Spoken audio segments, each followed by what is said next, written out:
Assalamualaikum warahmatullahi wabarakatuh.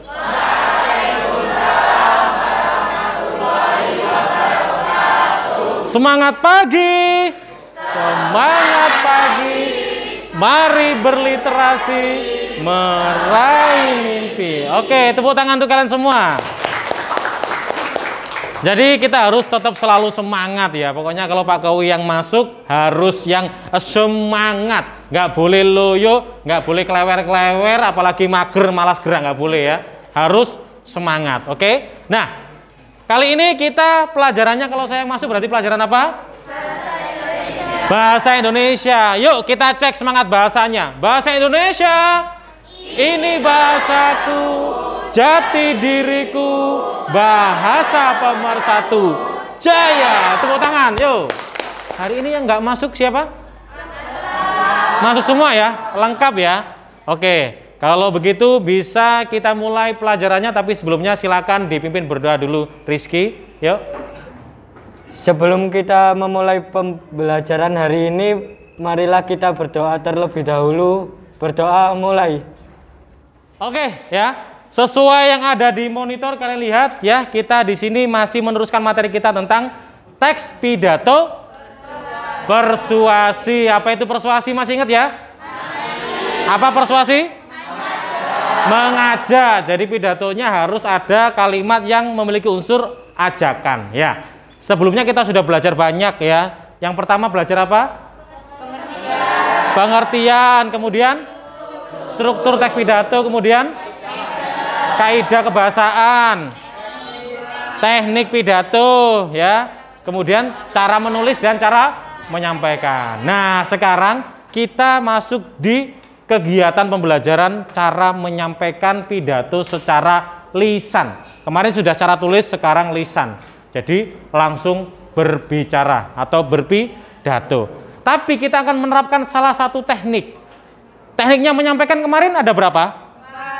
Ada 4. Yang pertama impromptu, kemudian extemporan, kemudian memorite, kemudian manuskrip. Nah, sekarang kita akan menyampaikan dengan cara sesuai dengan video yang akan saya putarkan. Kalian cermati ya videonya. Warahmatullahi wabarakatuh.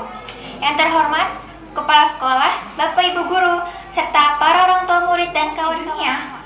Tentunya kita semua harus menjaga kesehatan, kebersihan, imun, serta alam. Nah, dari contoh video tadi, kira-kira itu video pidato dengan teknik penyampaian apa? Extemporan. Hah? Extemporan. Kenapa kok extemporan, Azra? Karena menyampaikannya hanya poin-poinnya saja, tidak membaca teks. Oke, tepuk tangan untuk Azra ya.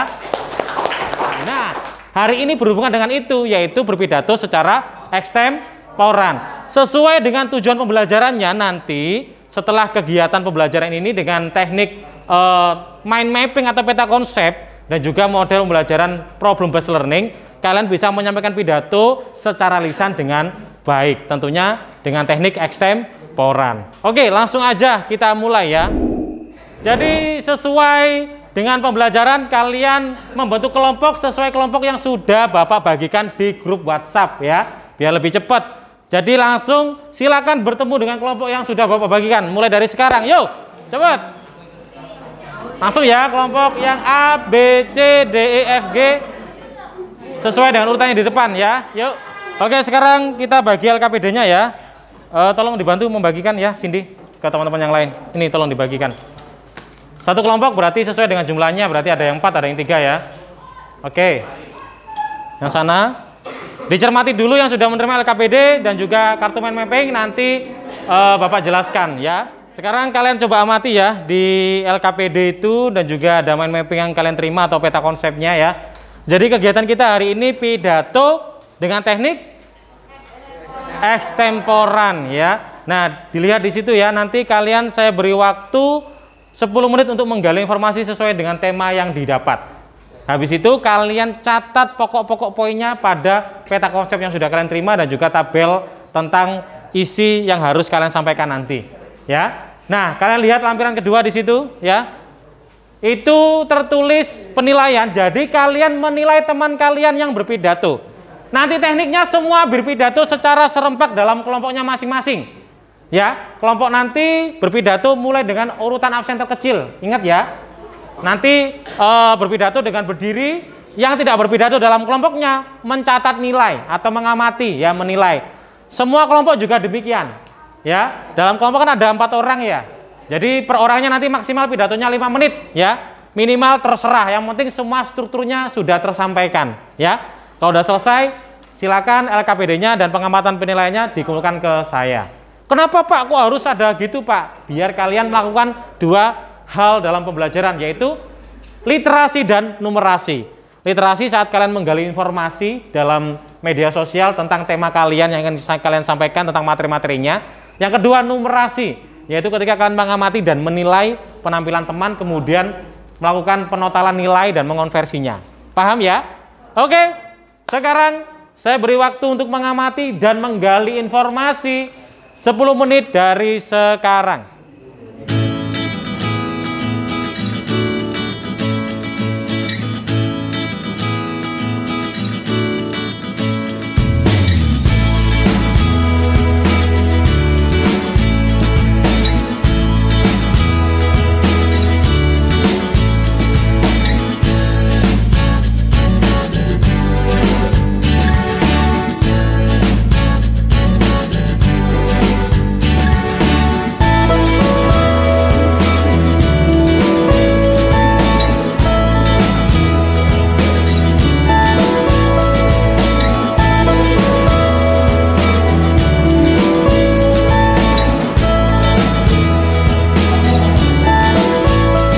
Oke, waktu menggali dan mempersiapkan diri sebelum pidato sudah selesai.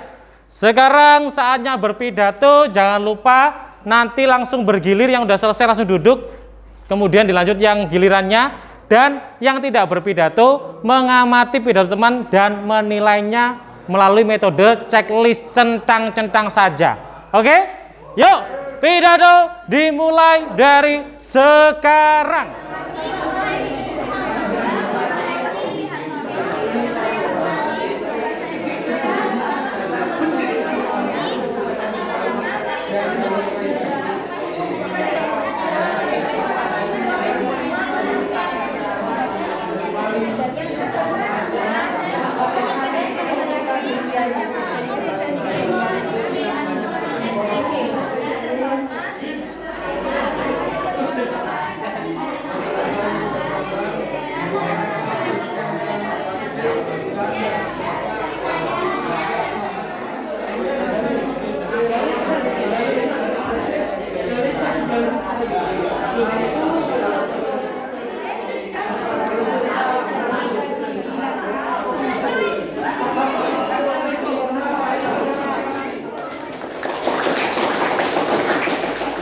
Assalamualaikum warahmatullahi wabarakatuh. Kesempatan kali ini saya mau menyampaikan pidato yang berjudul Lingkungan Bersih Sumber Kenyamanan Hidup. Teman-teman milenial semuanya, lingkungan bersih adalah lingkungan yang diimpikan oleh semua orang. Jika lingkungan kita bersih, maka hidup akan menjadi nyaman karena terhindar dari polusi dan ancaman akan banjir. Namun, dilihat dari kenyataan sekarang, masih banyak orang yang tidak peduli dengan kebersihan lingkungan. Mereka masih saja membuang sampah sembarangan. Bahkan, tak jarang mereka masih saja membuang sampah di tempat umum tanpa rasa malu. Lalu, apa yang harus kita lakukan sebagai generasi muda agar lingkungan tetap bersih? Caranya sangat mudah, dengan cara melakukan beberapa hal berikut. Yang pertama, memungut sampah yang kita temui, lalu membuangnya ke tempat sampah. Yang kedua, mengedukasi masyarakat tentang pentingnya menjaga lingkungan agar tetap bersih melalui media sosial. Yang ketiga, mengadakan bersih lingkungan secara rutin, misalnya melakukan seminggu sekali dengan kegiatan minggu bersih jika kawasan seutuhnya. Jadi, mari kita jaga lingkungan agar tetap bersih, agar hidup nyaman dan sehat. Terima kasih. Sekian pidato dari saya. Mohon maaf bila ada salah kata. Wassalamualaikum warahmatullahi wabarakatuh. Saya sudah bagus, tari hanya mengambil poin-poin dari teks, tidak membaca keseluruhan teks, sudah termasuk eksemporan. Menurut saya tari sudah bagus, dari pergerakan tubuhnya semuanya sudah sangat bagus. dan menurut saya sudah sempurna. Oke, dari pembelajaran tadi ya dengan teknik ekstemporan saat pidato, kira-kira apa nih kesimpulannya? Pidatonya bisa lebih terarah. Kenapa lebih terarah? Karena ada peta pikirannya ya. Kemudian apalagi ya? Tidak khawatir lupa ya. Jadi teknik ekstemporan ini gunanya apa? Yaitu tadi agar kalian lebih siap, lebih pede dan tidak khawatir lupa karena sudah ada bagan-bagan atau outline atau peta konsep yang sudah kalian siapkan agar pembicaranya lebih terarah. Oke, berikutnya nanti akan Bapak kirim refleksi pembelajaran di grup WhatsApp ya melalui Google Form. Kalian isi aja kira-kira pembelajaran pada hari ini gimana dengan teknik mind mapping ini atau peta konsep ya. Apakah menarik ataukah tidak? Kalian isi aja ya. Nanti saya kirim di situ, kalian isi bisa di rumah atau kapan terserah, yang jelas hari ini harus terisi. Besok akan saya cek untuk isi refleksinya. Oke? Nah, sebelum kita akhiri, silakan ketua kelas memimpin doa terlebih dahulu. Berdoa selesai. Oke, terima kasih. Kita ketemu lagi di pertemuan selanjutnya. Tetap materi teks pidato, tetapi nanti berhubungan dengan sama prakteknya, tapi dengan teknik lain, yaitu memorite, hafalan. Tekniknya lebih tinggi, ya. Tapi nanti tugasnya model digital. Jadi nanti ada vlognya di video. Kita jelaskan di pertemuan selanjutnya, ya. Terima kasih sudah memberikan perhatian yang sangat luar biasa pada hari ini. Dan sekian dari saya. Assalamualaikum warahmatullahi wabarakatuh.